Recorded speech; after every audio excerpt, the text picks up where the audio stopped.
A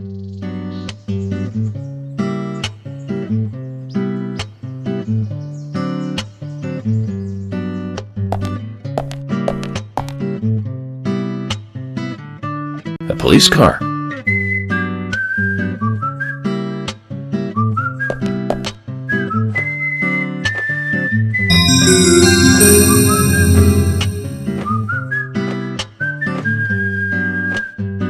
So we have King George to thank for preparing a car for me. A pleasant surprise, eh, Zach? Let's take it for a spin.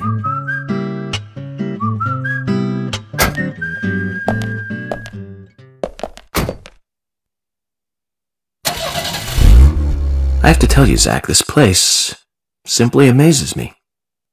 The keys were left on the front hood, and nobody stole the car. Values.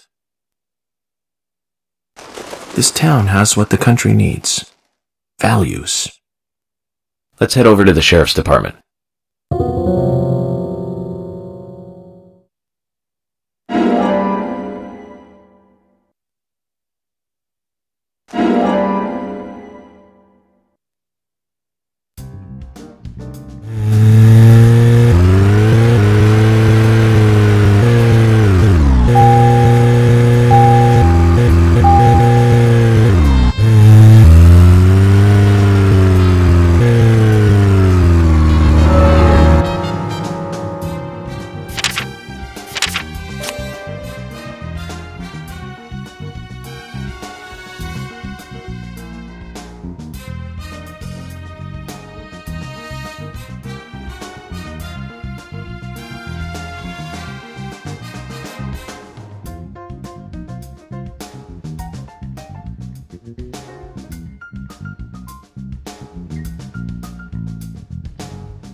About those bonus features in DVDs nowadays. You know, the ones from the 80s have almost no bonus material. Even if they do, it's a trailer and the visual quality is pretty bad. Well, that visual quality is a good reminder of those days. So many new audio and visual appliances were coming out back then. Do you remember the first video deck we bought? We bought it to record one of the Star Wars movies on TV. And remember when that video store opened, we spent hours there, just trying to find a good movie to rent. There weren't that many to choose from back then. I remember renting some really bad ones after reading those back cover taglines. Hey, remember? Attack of the Killer Tomatoes, filmed in 1978. Produced, directed, written, and edited by John DeBello. It was really awful, but for some reason I still remember it pretty well. It had so many sequels, and the original was re-released in '95. The 87-minute long theatrical release bumped up to a whopping 90 minutes. But that was around the time I joined the Bureau. I never had a chance to see it. I know, Zach. Once this case is over, we can watch it together. Up bet we can buy a copy on the internet pretty easily.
Zach, is there something here that you want to check out? We're supposed to go through Anna Graham's file at the sheriff's office, but if you want to act on a hunch, then I'm with you.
Remember that one, Zach? Back in '83, directed by Douglas McCann. Right, it was filmed pretty cheap, but still it was pretty good. The monster design with the mouth crammed full of teeth, I loved it. So, Zach, we'll finish our chat later. Let's take a walk around here.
a human bone?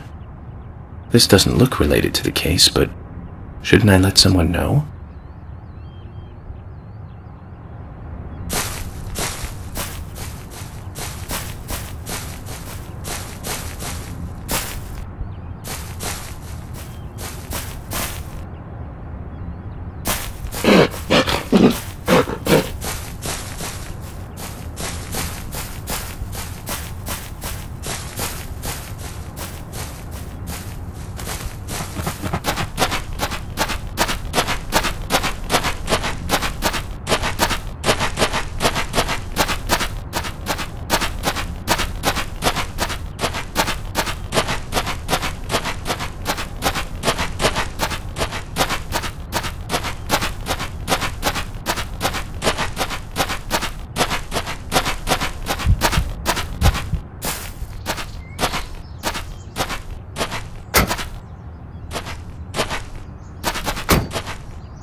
that one, Zach? Back in '83, directed by Douglas McCann. Right, it was filmed pretty cheap, but still it was pretty good. The monster design with the mouth crammed full of teeth, I loved it. So many delicious B-movie cliches. Did you know that they made a sequel? But I never got to see the sequel. The rental store didn't have it for some reason. They said the staff for the sequel was totally different from the original. Wonder how the sequel turned out. You know, the monster in that one responded to sound. Wait, Zach. Sounds a lot like the movie Tremors. I think that one was back in '89, directed by Ron Underwood. Now, that was a great role for Kevin Bacon. Masterpiece. Zach, that one had sequels like crazy. I remember there was a fourth one. I've only seen the first one, though.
A human bone?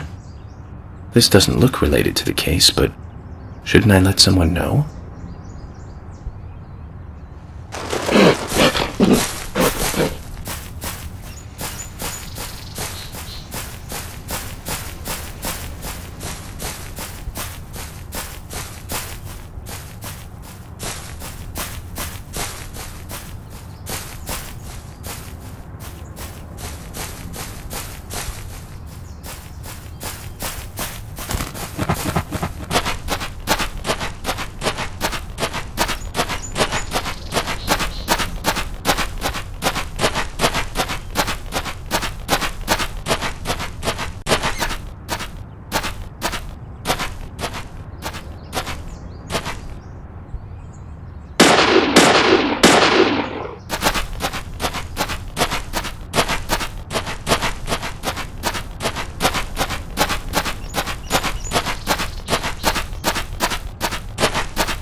Was in it.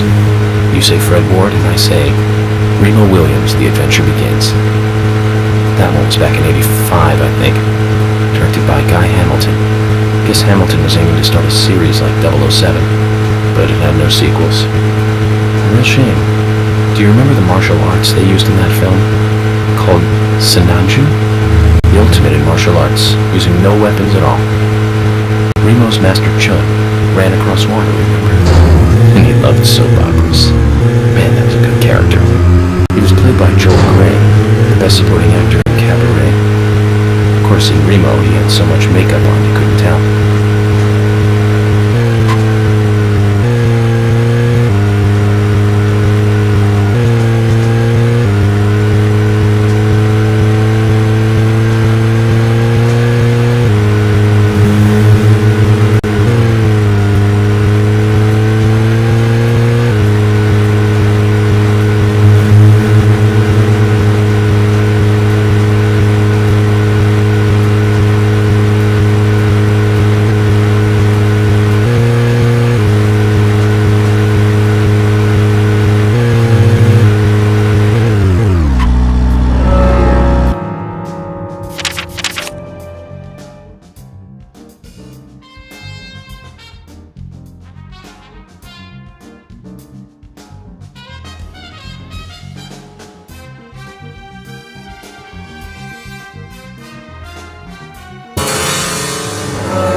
Ferris Bueller's Day Off, 1986, directed by John Hughes.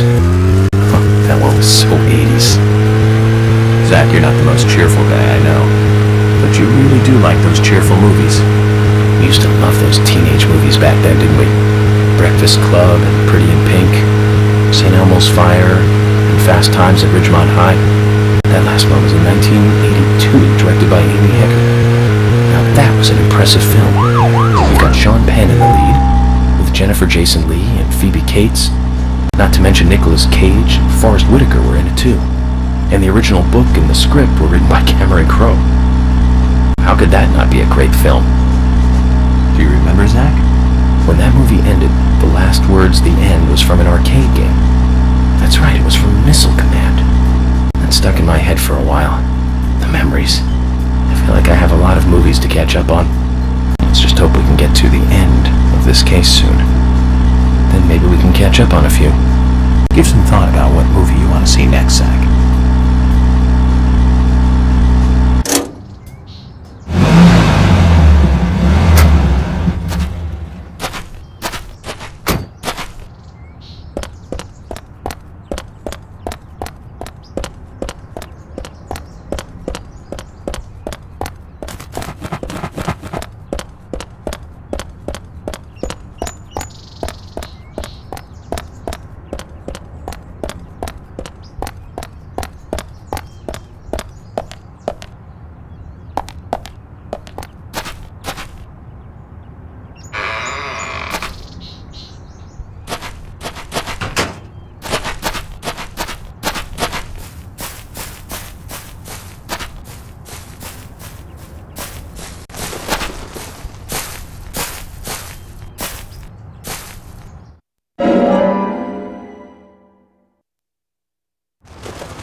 A human bone?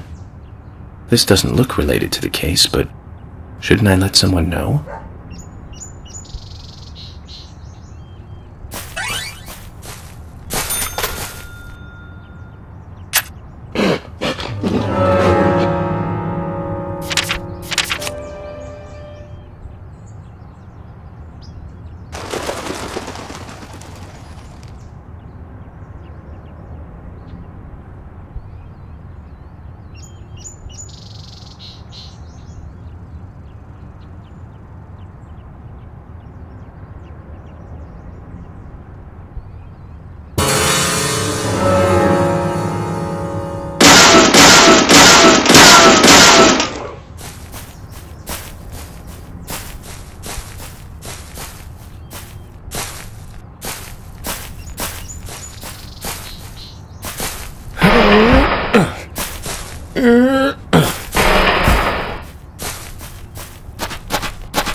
human bone?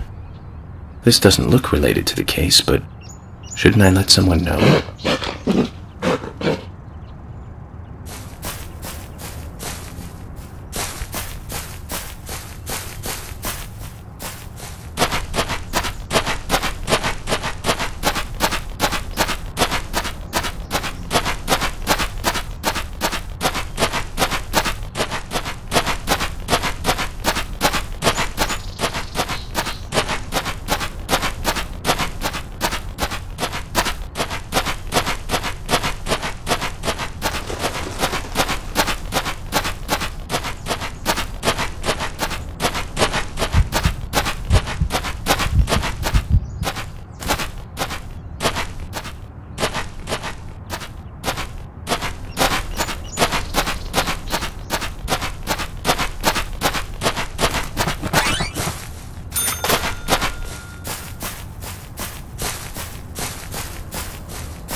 A human bone?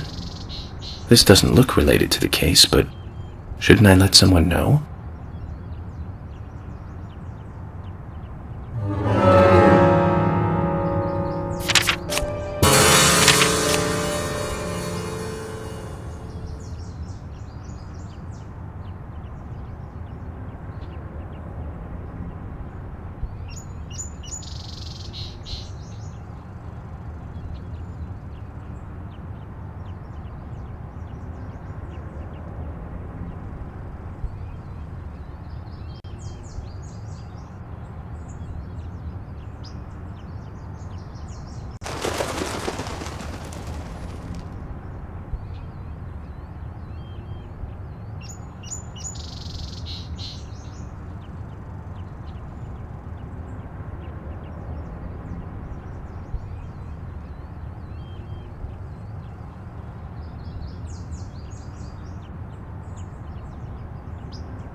sure you'll agree with me.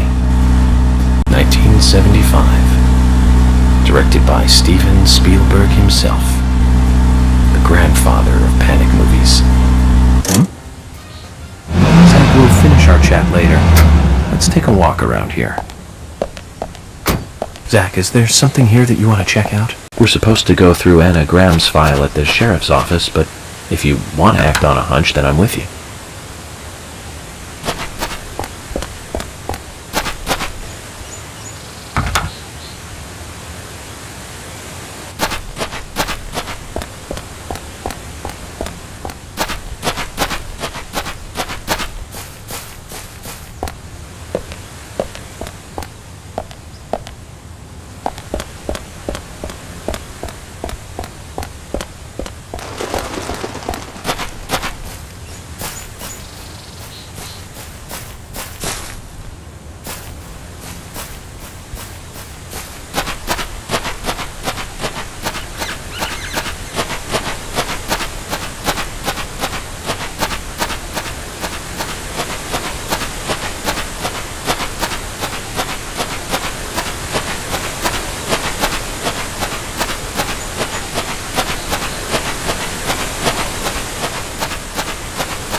watch next.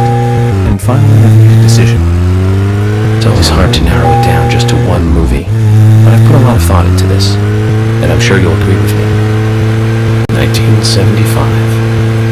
Directed by Steven Spielberg himself. The grandfather of panic movies. Set in a small town in Massachusetts. That movie made me stay away from the beach for years. I was always afraid that a hand might come floating up. You know what I'm talking about, right? Yeah. It's Jaws. The underwater camera work, accompanied by that John Williams music. I'd never been that scared by a movie before. But the best thing about it is that it isn't just another panic movie.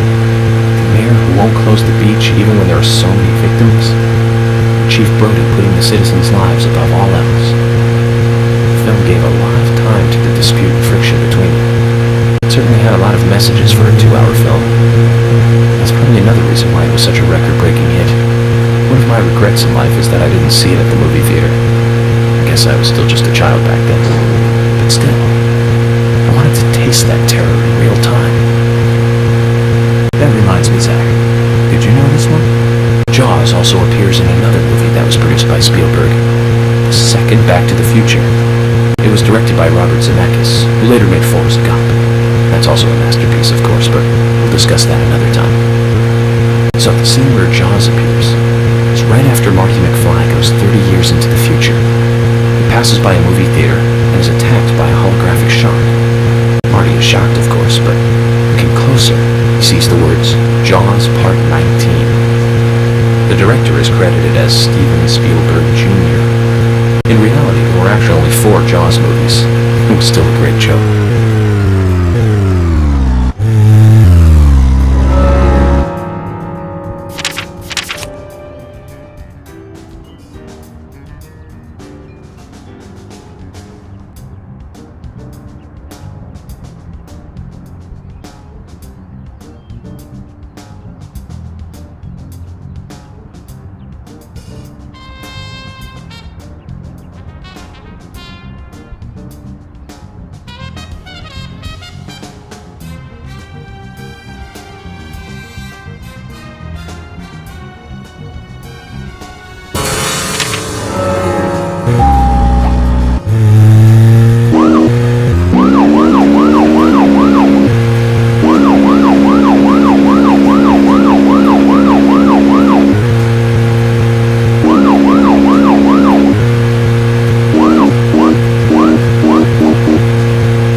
human bone? This doesn't look related to the case, but shouldn't I let someone know?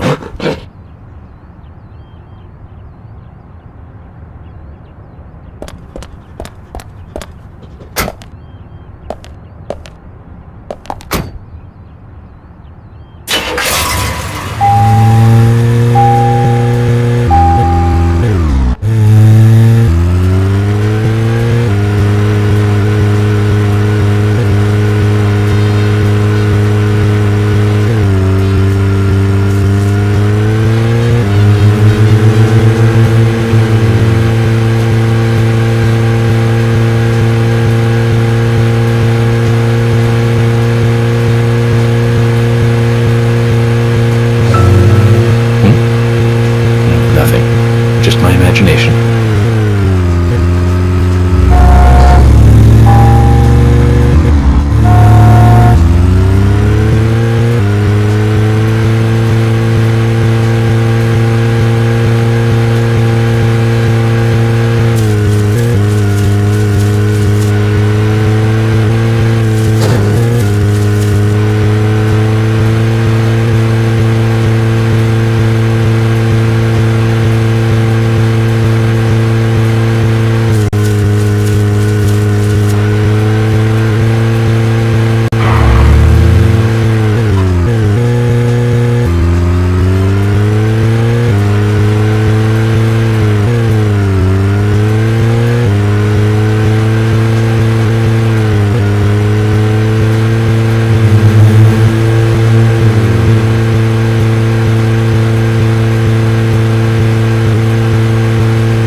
So, where shall we go next?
That's one fine building for such a small town. The exterior woodwork is spectacular. Don't you agree, Zach?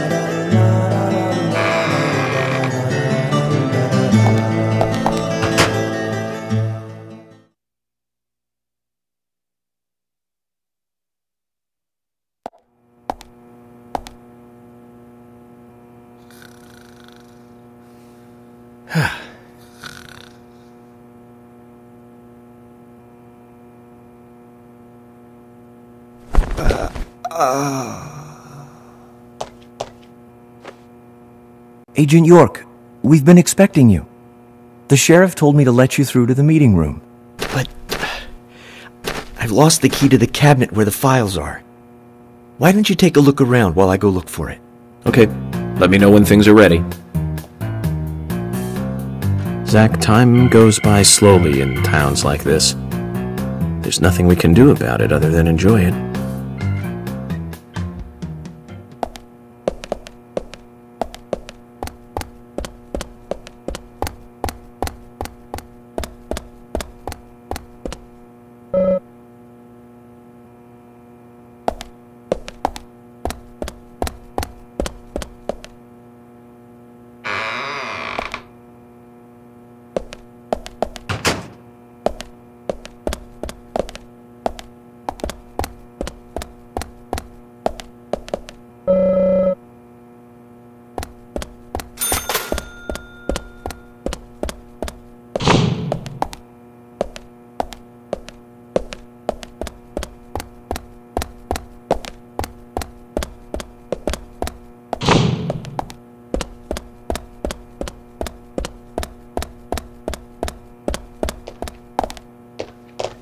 Hi.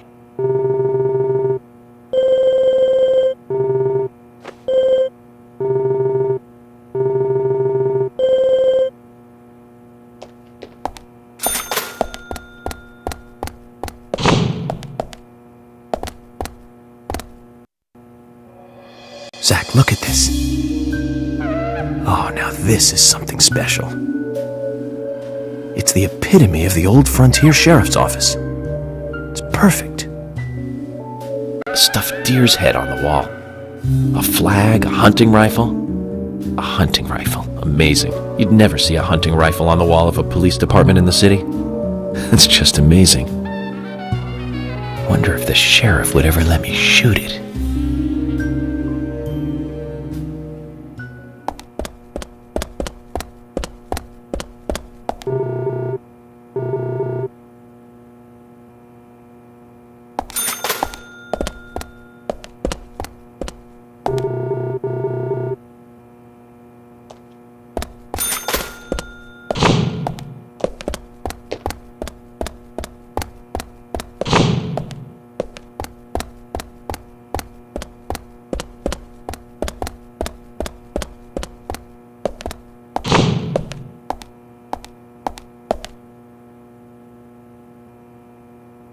Zach, we've found Arnold. Let's get him back to George. I guess it's a cute name for a dumbbell.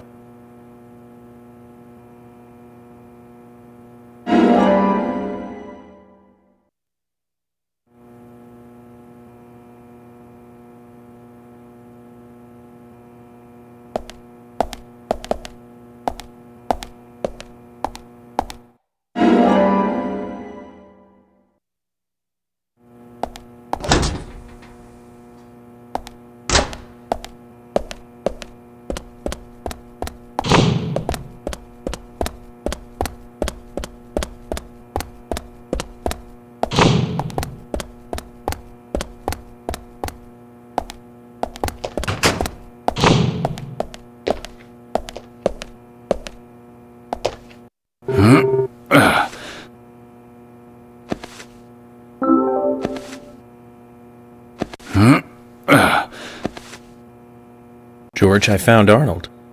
Really? He was a bit hard-headed, but I got him to come back.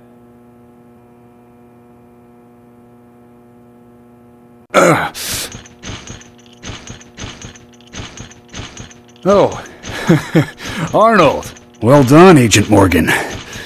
Now I can work out using my normal workout menu. Good to hear that. Here's a little something to show you my appreciation.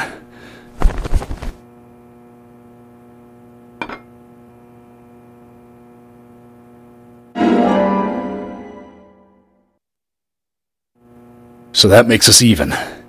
I don't owe you anything, and you don't owe me anything. No changes to how we work together. Just bear that in mind. Zach, he needs some friends who aren't so dumb.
You found the key.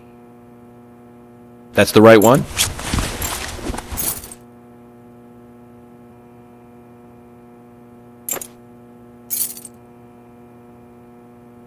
Yes, a southern flying squirrel.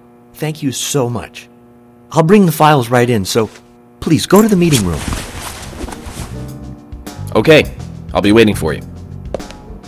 Well, Zach, we just got here, and we've cracked a big case already.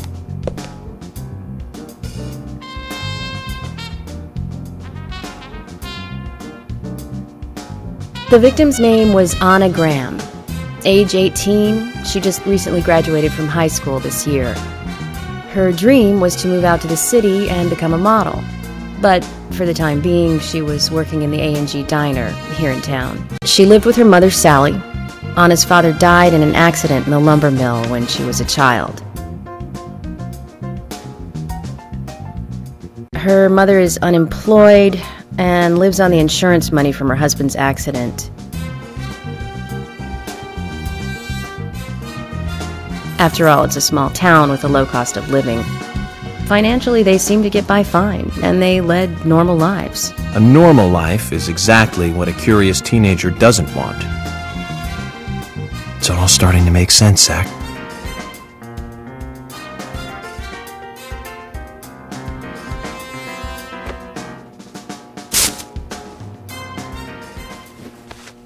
City folk, huh? No, I take that back. All of them can't be as bad as him, and some should have better manners. This is a good biscuit. I've never tasted a biscuit this delicious. Where in town can I get these? Well, actually, I baked them myself. That's amazing. What are you doing in law enforcement? I'm very particular about biscuits, I'll have you know. The balance of milk and butter you've achieved here. Oh, my. Agent Morgan, the autopsy's ready. You are welcome to accompany me to the Greenvale General Hospital. Emily, you come too. Thomas, stay here and tidy up these files. Yes, sir. We're going to use the car outside. Let's get going. You might think this is just a small-town police investigation, but our inspections are thorough and solid. I'm hoping you won't slow us down.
Previously during the investigation. These puppies are making me go to another town in the boondocks again. I didn't think you'd keep me waiting in the rain for so long. Welcome to Greenville. I'm the sheriff, George Woodman. Call me George. There's definitely something in this town. Do you feel it, Zach? My coffee warned me about it.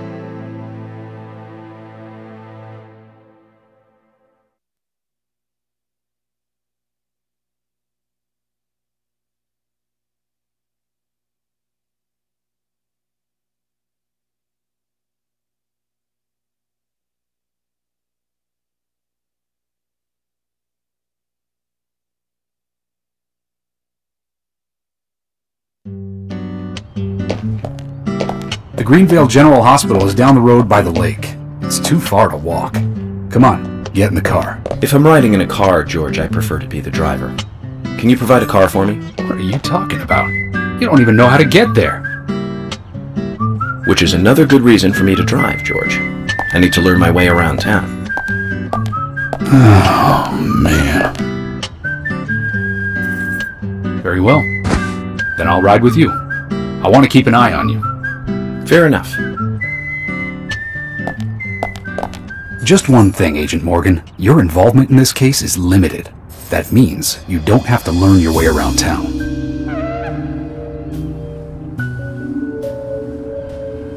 George, we'd better get moving. The hospital closes at 2100.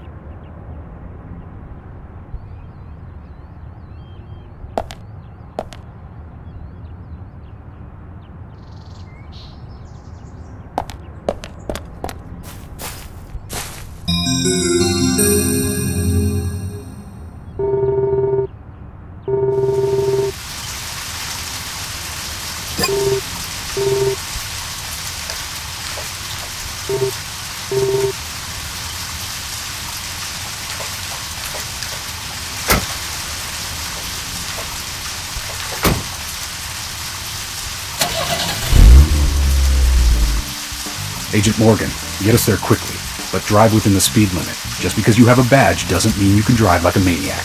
George, what are you, his mother? We just need to get the autopsy results. Agent York isn't accustomed to the town yet. Give him a little slack.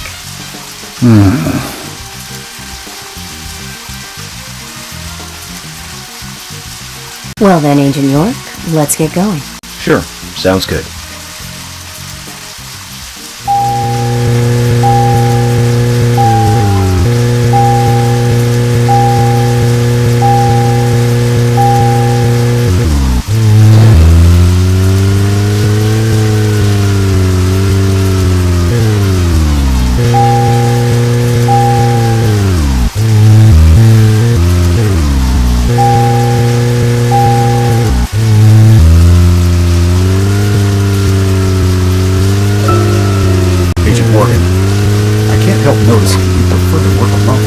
Most of the time, yes. Don't you get lonely, flying all over the country alone? I must say I've never felt lonely. Are you married? Unfortunately, relationships and I are fleeting strangers. I don't get on very well with women. You might be surprised to hear. That's because you're young. You notice things like that at my age. You have to treat women carefully, like a thin crystal wine glass. If you don't, they can cut scars on your face, just like yours, right? George, is this an interrogation? I see you're a seasoned professional. But let's not talk about my scar. It was caused by a problematic woman. Well, she got you good. Terribly good. It'll fade away, and nobody will notice it in a week. A week? It's not that light of a wound. So, Emily, tell me, is there really a need for a full-time sheriff in a small town like this? I'm sure it is small to your city eyes, but any gathering of people leads to all kinds of problems. Fights, runaways, stray pets. You're too fixated on violent crimes. Our job is to guide the people along the correct path, first and foremost. That's what I consider to be my duty as the sheriff of Greenvale. Back there he is, the monarch, in all his glory. Kind of makes me glad that I wasn't born here. Did you say something, Agent Morgan? No, nothing, George. I was just reflecting on a little history. Well, we're in the middle of a homicide investigation. Keep your mind on the matter at hand. Okay, which right now is driving.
If you're wandering off, then we'll go on ahead. We don't have time to mess around. Okay, I'll meet up with you later. Agent York, the hospital closes at 2100. Please make it inside before then.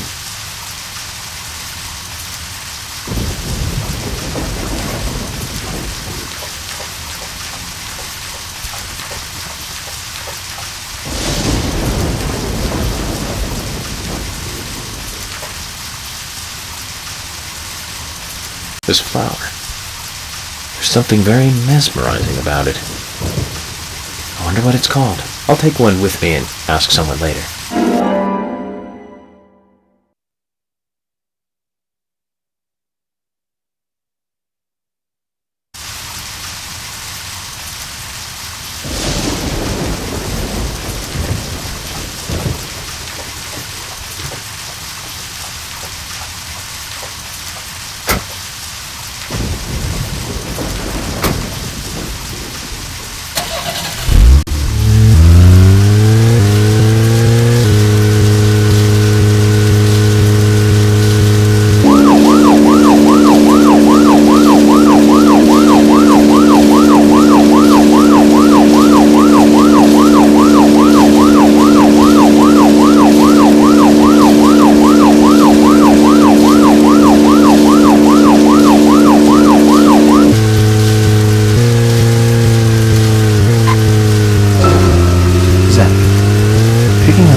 Back in '83, directed by Douglas McKee.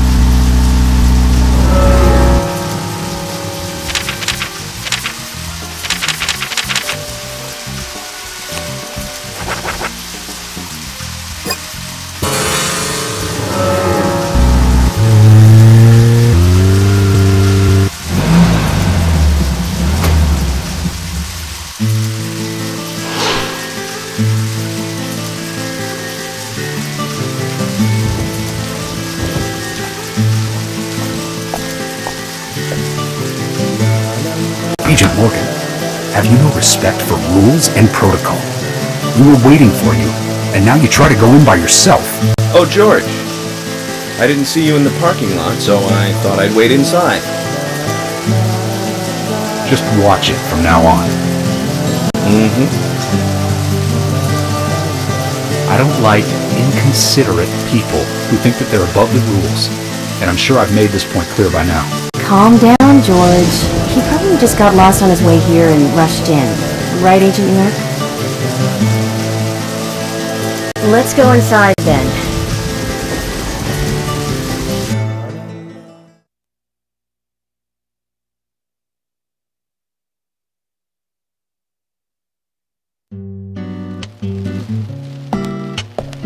Hi, Fiona. Hello, Agent York.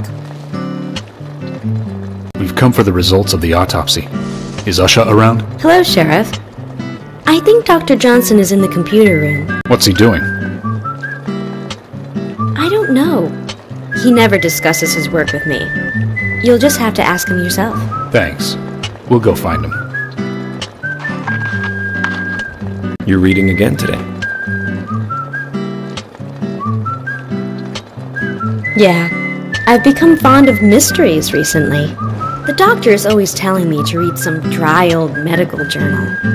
It's not really fair because he only reads chess magazines himself, so I cover them up like this to keep him off my back. I can tell you're working hard then.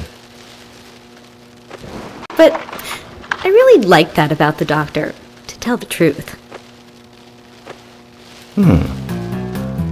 Fiona? Oh, I'm sorry. I just got a little... Don't worry. Such feelings are nothing to be ashamed about. I hope things work out for you. Thank you, Agent York.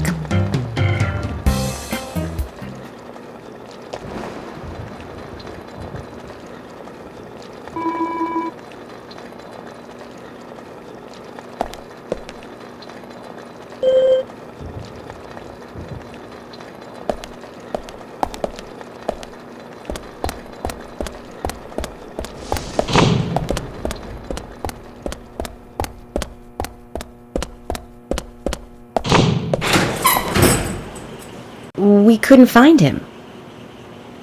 Fiona needs to check her information. No, I don't think so. Does the doctor like playing games by any chance? What do you mean? There's a message on the computer, and a card key already set in place. The king passes the rook and meets the bishop. The knight takes a pawn along for the queen. What does that all mean? It's a simple puzzle. Zach, let's take him up on his challenge. You can do this, right?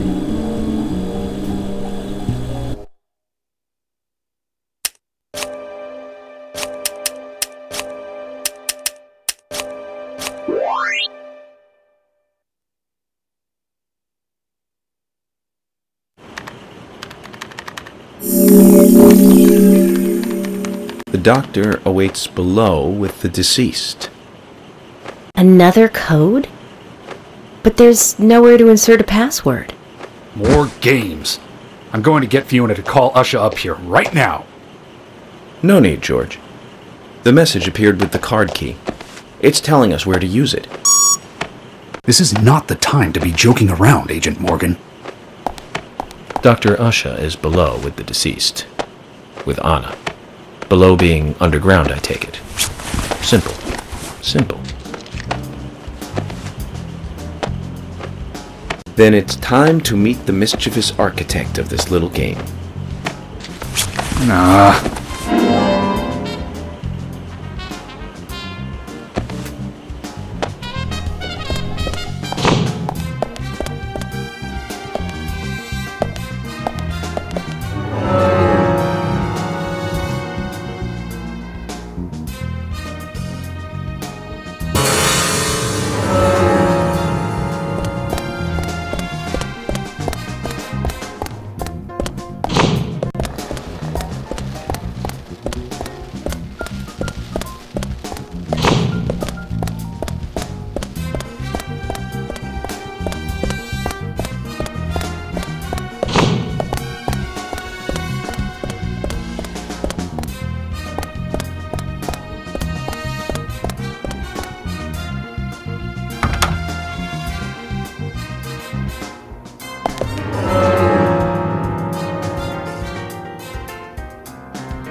Ushah, sorry to keep you waiting.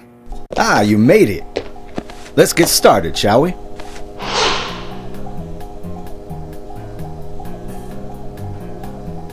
This is Agent Morgan from the FBI. Nice to meet you. I'm Ushah Johnson, the doctor in this hospital. FBI Special Agent Francis York Morgan. Please call me York. Everyone calls me that. Very well, Agent York. Are you a forensic practitioner? Let's just say I've dealt with corpses before. That battle of wits, by the way. Did you create that yourself? I just wanted to see if our FBI agent could handle the task. I see. Well, it was pretty fun. Oh, I'm glad you liked it. We don't have much time. We need those autopsy results.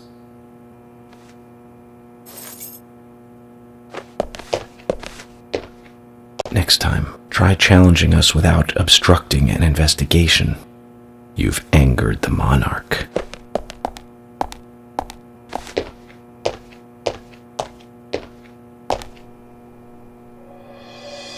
From the onset of rigor mortis, the stiffening of the muscles, The time of death is estimated to be between 20 and 2200 hours. That's still quite early for such a crime to take place. Note that there are 2 exterior wounds, pressure marks around the neck, and a long cut running from chest to abdomen. Blood marks on her right hand tell us she was gripping something round in her right hand.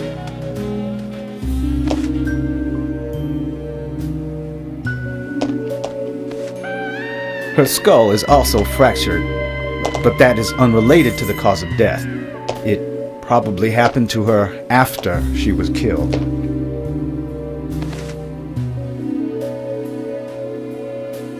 Now, I first thought death by suffocation, due to the marks on her neck.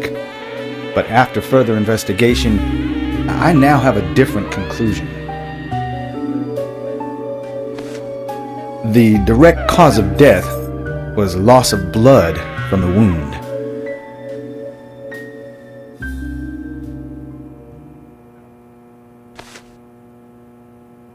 Which means... She was cut up while she was still alive. Yes, a sharp knife was used. It was inserted beneath the sternum and then quickly sliced downwards. The excessive loss of blood from her internal organs is what actually killed her.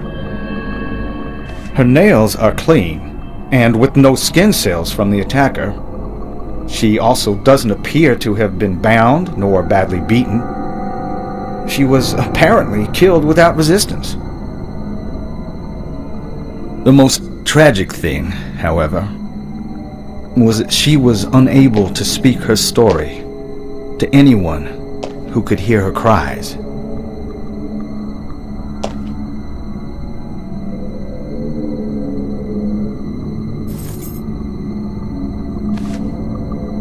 The perpetrator cut out Anna's tongue. Well, I believe she was drugged first to phase her consciousness, and then the killer killed her. Now, the killer most likely has a deep, traumatized past concerning women. He probably cannot converse with them normally. Cutting out the tongue suggests a very lonely individual. Either that, or a truly hardcore sadist. He must get off on watching women suffer, especially when they can't answer back.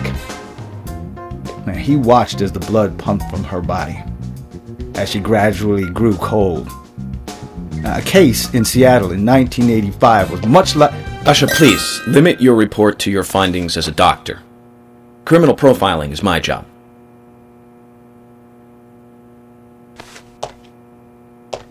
You're wrong, also. Anna died fully, deeply, painfully aware of what was happening to her. But, Tell me, what time did it stop raining on the night Anna was killed?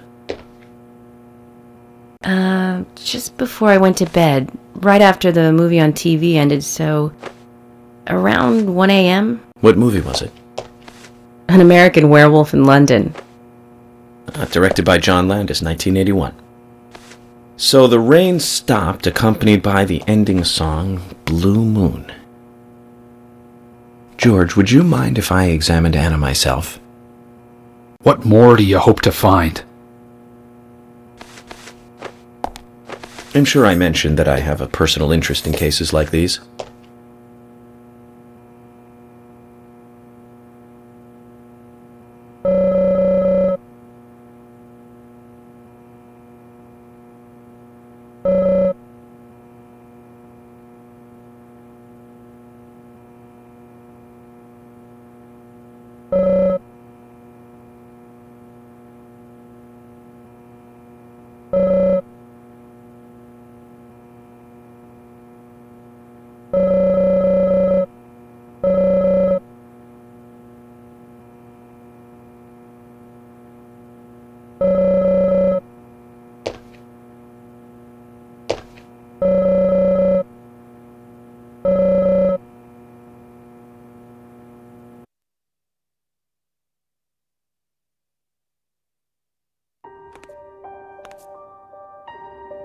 From her lack of resistance, I'd say that Anna's injuries happened very quickly. Unable to speak, she was then left to cry herself to death. Zach, it's all starting to come together. The perpetrator stayed with her for at least 2 hours until it stopped raining. At the estimated time of her death, it was still raining, but you can still see tear marks on her cheeks. That means she was killed under a roof somewhere. She was then carried into the woods after it stopped raining. There's one other thing. Her tongue was removed with a very blunt knife. In fact, it's more likely it was simply chopped off. Ushah, are you a passionate man? Well, not particularly, but I am man enough should the moment call for it. George, how about you? I'm very passionate, yes. Especially when it comes to women. But I don't see what that has to do with anything. George, the perpetrator is just like you. He's passionate about women. He's a passionate kisser. This was a kiss of death. The perpetrator bit off Anna's tongue. We'll never get a dental print from a wound like this. But this is still a big lead.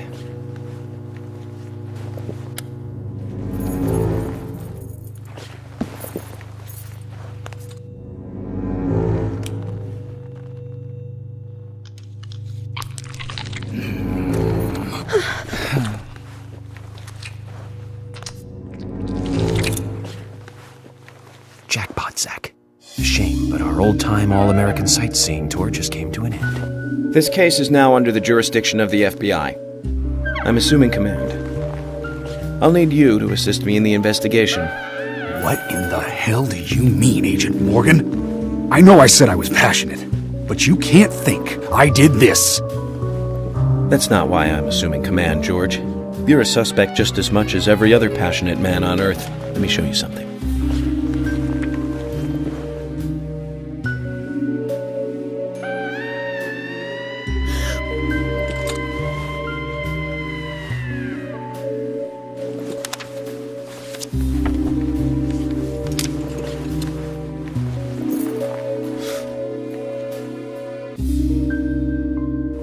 There you go.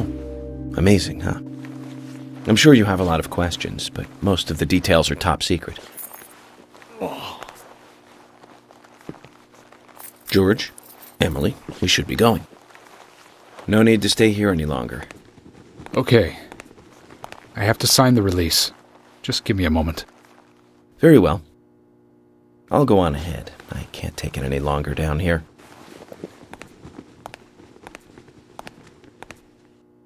Bishop takes queen. His rook takes your queen. Then your knight takes rook. And checkmate. Huh?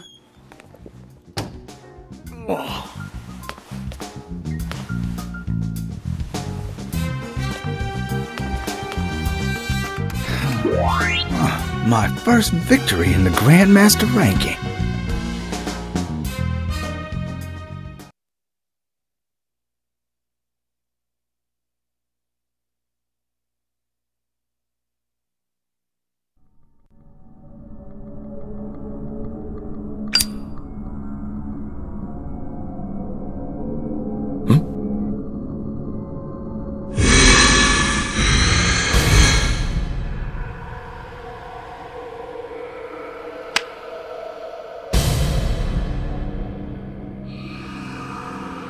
Zach, they're here.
Here! Over here!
Agent Morgan, if you're so desperate, then why not smoke two at once?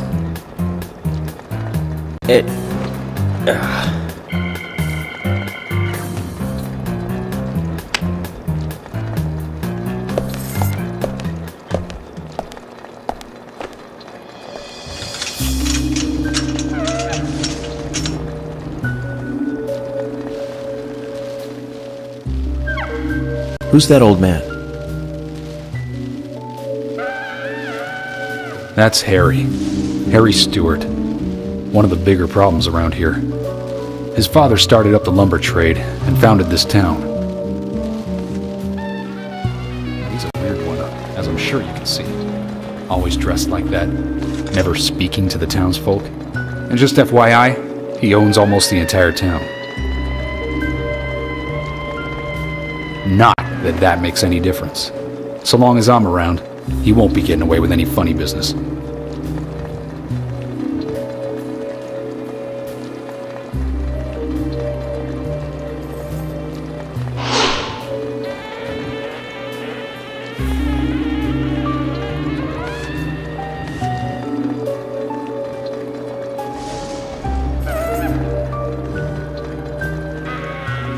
Mr. Francis York Morgan, haste won't lead you to what you seek.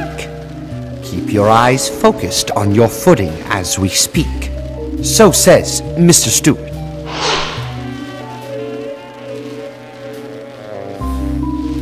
Nice to meet you too. How did you know my name?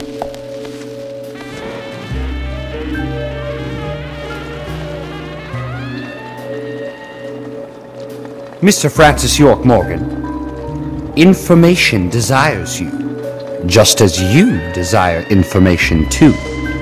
So says Mr. Stewart. Harry, stop trying to get in our way. Keep this up, and even you'll have to answer to the law.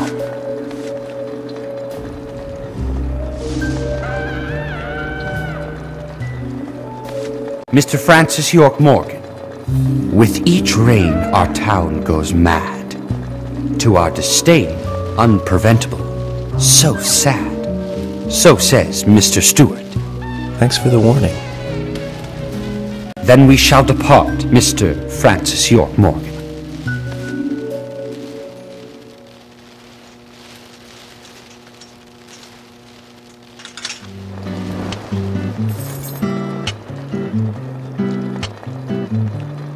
That's how he always is.